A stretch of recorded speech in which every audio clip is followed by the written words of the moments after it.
I think the next topic is really an interesting one as well, is that, okay, how do we get these drugs or these interesting targets actually translated into onto some products that we can bring to the patients?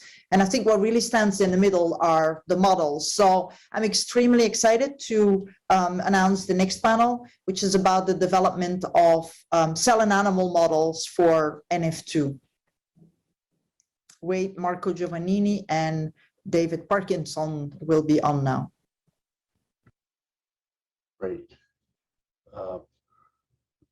The three of us have talked beforehand, and we have a range of different experiences, and maybe one of the first things we'll kind of do to answer the first part of the question is what exists now, and what's our experiences, and then what's missing, and what's sort of an ideal sort of a platform to move from the preclinical to the clinical space. Because as all of us know on this Zoom, you know, the patients, it's 1 in 25,000 humans that have neurofibromatosis type 2, and we know about the challenges of executing on efficient clinical trials. David, I think we agreed that you would start first. Okay, that's fine. Thank you, Wade and Marco, and a pleasure to be here in this panel. I mean, I guess out of the three of us on the panel, I've come to the in vivo models probably the most recently, and we do schwannoma work with the periostin-Cree NF2 flox model, and we've also started doing some meningioma work with an orthotopic cell transplant model. I mean, I think that for the work, I think, and Wade, I guess Wade may talk about this more. I mean, we personally found it a really good genetic model with endogenous tumor formation, and very usable for the trials we're doing with various compounds. We're currently trialing some of the Vivace compounds, and I know that Len the Len post will be on in the next panel. So we found a really useful model to do, and we've generally, in terms of drug use, have taken it through from primary cells through human primary tumor cells, and then into the schwannoma mouse model, and we found that a good pathway to follow. The periostin-Cree we found a really interesting model too, because I think we can see other things that happen in patients with NF2. We're seeing also in that mouse model too some really interesting phenotypes that we're looking at. If I may also talk a little bit about the meningioma model, I think that the orthotopic model that we've been using is one that's been used a lot. Christian Mavrin's group, Longshan Chang, and others have used the model. That I think has some drawbacks. We're using it, obviously, immunocompromised mice. We're using mouse cell lines. That we're currently using the convexity model in that transplantation model.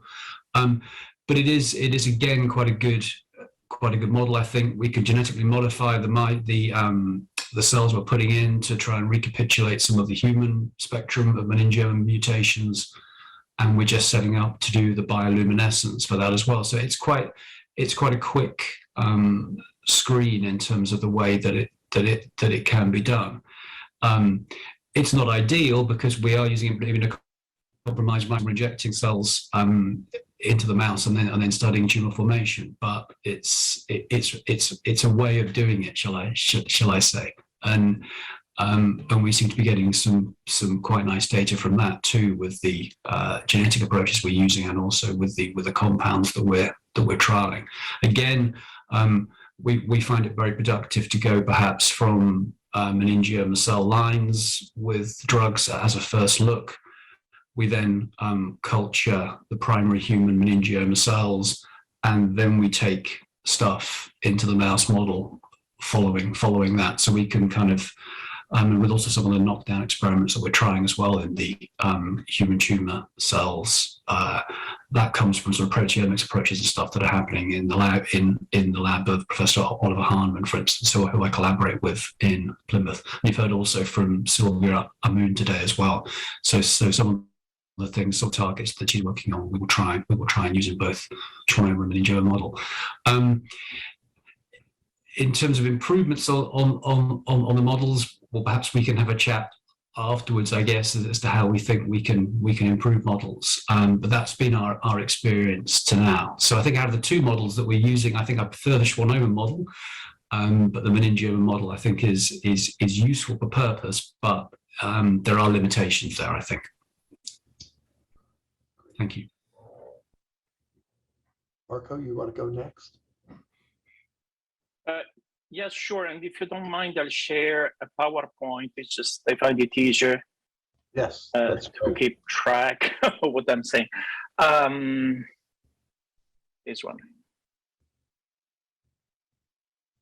Only a few slides, but I always like to start from this slide because it just reminds us what's the goal when we develop new mouse model to use them as preclinical therapeutic tools.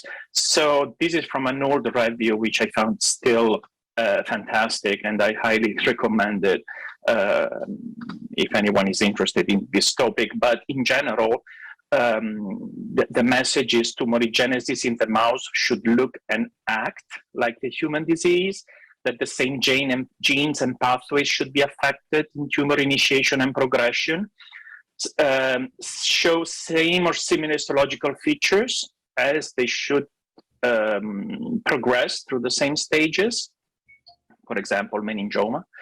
The response of a given tumor to a particular therapy in the mouse should accurately reflect the response in human patients. So as simple as that.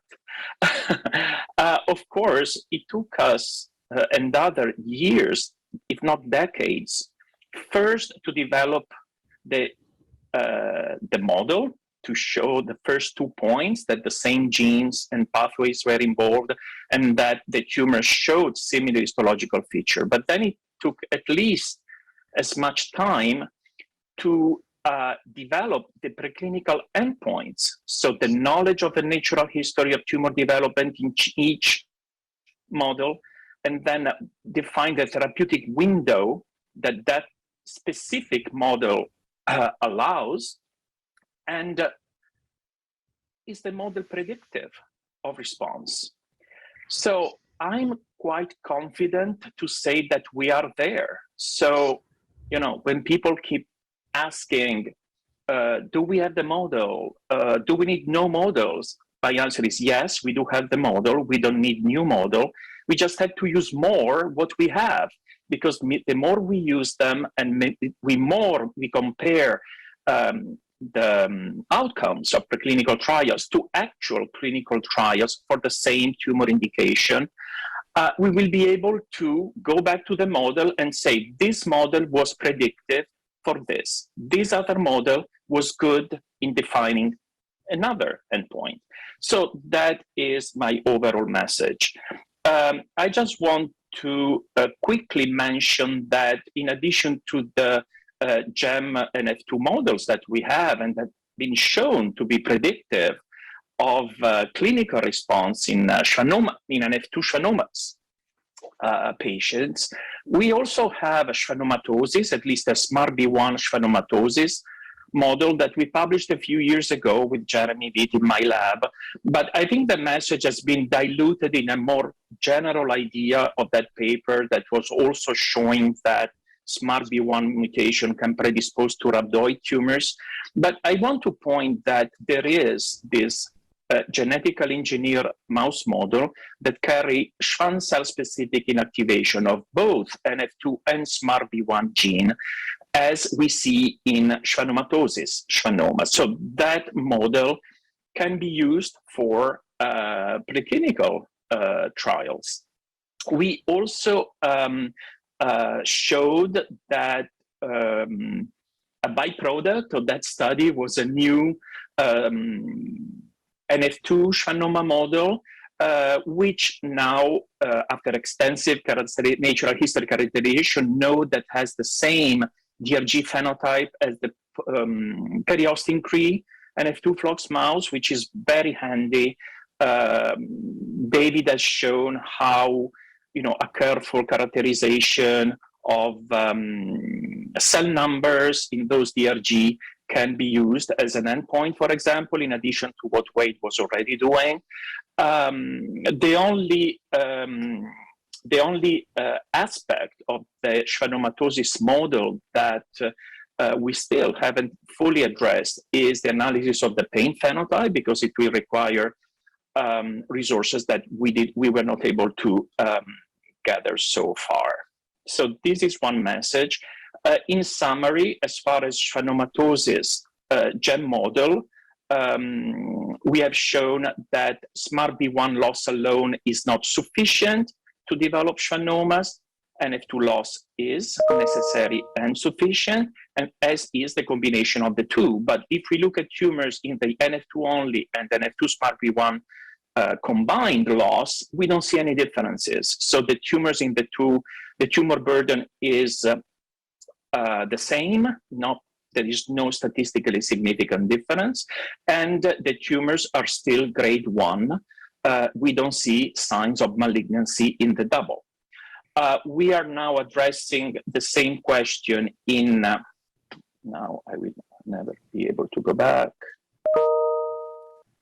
Okay, so apologies, there we go. For the NF2 LZTR1 combination, we are analyzing the data. All the mice have been sacrificed. We will be able, hopefully soon, to provide that information. So the very important point that I want to give today, again, is that all the biology and genetics points to the observation that loss of NF2 is necessary and sufficient for schwannoma development in both NF2-related and SMART-B1 related schwannomatosis. Question is still open for LZTR1. Wade asked me to also mention what we have as far as GEM models of NF2-related meningioma. So the story started with our 2002 publication, when we showed that NF2 gene inactivation in arachnoidal cell is rate limiting for meningioma development in the mouse. So we used adenochrome injection in the CSF of newborn NF2 flox mice, and we showed that those mice develop grade 1 benign meningioma, like most NF2 patients. It was then followed by another study when we identified more precisely the progenitor cell of those mouse meningiomas. And what I want to show today is probably something that got, lost in the literature. It's a model that Michelle published almost 10 years ago. It's a genetically engineered mouse model, a combination of NF2 CDK2AB mutation. And as a reminder, this gene combination is the common genetic setting that we see in high-grade meningioma in people. So this gene combination is highly relevant for meningioma. It's not an artificial combination, right? Those mice all die within 6 months of age, thus providing a very nice therapeutic window. And when we look at the natural history on those mice, we see that the mean age for meningioma development is 3.5 mice, that 70% of those mice develop meningiomas, which are divided in the same groups as we see in people at similar percentages. So I think we should focus and perhaps revive this model, and we have some trials ongoing to see whether that is predictive of clinical response. Finally, I just want to mention that there are also graft-based models that David already mentioned. For example, the one with human meningioma cells, Benman luciferase cells, that was extensively published by Longsheng Chang lab. And I just took an example from the publication showing the response to brigatinib in that model. And there are also mouse meningioma cells for the models I just described, which carry the double inactivation of NF2 and CDK and 2AB, and those cells grow as orthotopic graft at the skull base, for example, or the convexity, and they can be monitored by bioluminescence in vivo or MRI. Finally, what I really think we should do is the idea of running co-clinical trials in patients and mouse tumor models. Again, we have those models. Why don't use them in parallel when we do a clinical trial for a new drug candidate, for example? This, again, it's a null concept by the group of Paolo Pandolfi back in 2011. And it's a way to create an avatar of the human tumor treated in parallel with the drug and use the mouse model to study, for example, mechanism of resistance that may occur during treatment. And anyway, it's a way to go back from the clinical observation to the observation in mouse, which eventually will lead to the model validation as far as predictivity. So I think this is what we need. We do not need new models. We need to use more what we have and to validate. That's it. Thanks, Marco. That's a fantastic summary. Thank you. And a great review. Really appreciate it. I don't have too much more to add. Obviously, we've used the Poston Cree NF2 flox model, and it's important to point out Marco made that NF2 flox model, which is made available all across the world, which we're very appreciative of. We were delighted that the model really closely replicated the features like Marco pointed out on his first slide. I'll just very honestly say I have felt paralyzed in terms of changing the way that we've done our targeted therapeutics in our preclinical model, because until honestly today, hearing from Scott, the first inkling that we have the really some important point, which is the translation to the human patient, which is what Marco's pointing out too. You know, if you have done studies in one particular way, like we all did in Cenodos with the brigatinib study, and like Jonathan Chernoff and I have with the PAC1 drugs, and then it moves forward to a clinical trial, and then you change your model. Well, how do you begin to go back to what was ever seen in the patient? So I guess we can have hope that at least what we're seeing in the mice, what we saw in Cenodos, is having at least an initial signature of some kind in human patients. So that's exciting. And so that could provide opportunities to look to other courses that of therapy that could be faster. I do think clearly what we do, it's not the beginnings of high throughput or even medium throughput. And I appreciate actually David and Marco Ural's thoughts about organoids or iPSCs or other sorts of cellular therapies that we can begin to tie to this, so that we can come out to the very nice schematic that Marco showed on his last slide. So are you all working in organoids, or perhaps others in the audience are? What's your thoughts about them in your own hands? I mean, I should say, I mean, I can report the work that's going on in Oliver Hahnemann's group. I don't know if Oliver's on the meeting, but Loreen in his lab is using, I guess, spheroids is probably a better term rather than organoids, but they're taking their sort of very early passage meningioma cells, complete with the immune cells that come out of those tumors, and then reconstituting them into 3D cultures.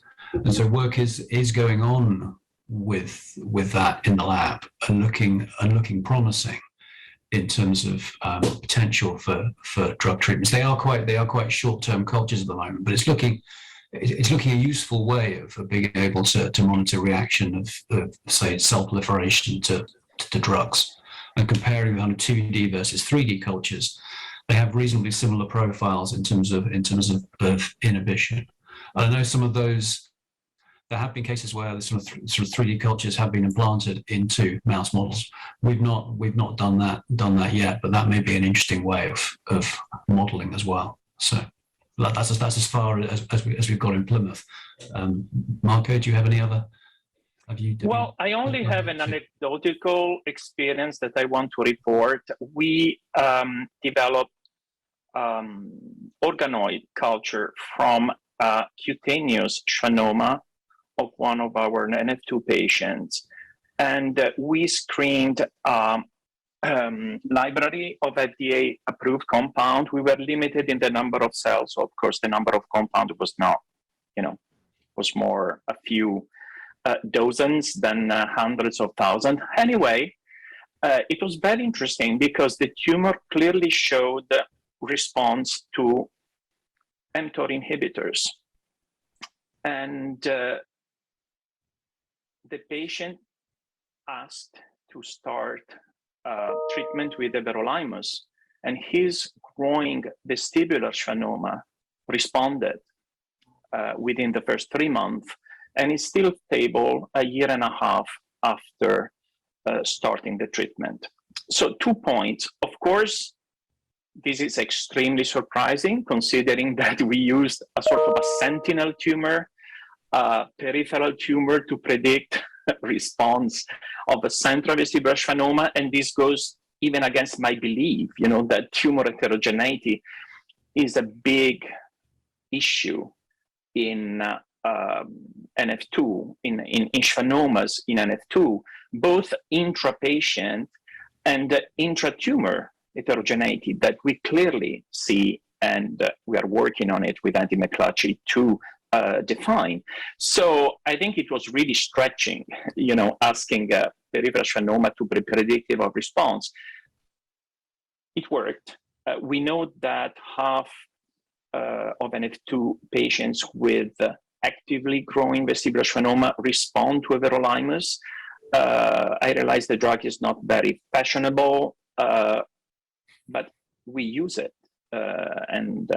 We published it. Michelle in Paris published it, and I know of others who use it, because as was discussed in the previous session, and Christina made the point very clearly, when you ask an NF2 patient, okay, would you rather, have your tumor stop growing for a few years instead of undergoing surgery? And of course they will say yes, I will get a good quality of life for a few years, I will finish school, whatever I'm doing, and that, I think, it's a very important perspective. I haven't heard much about quality of life per se today, preserving, improving quality of life.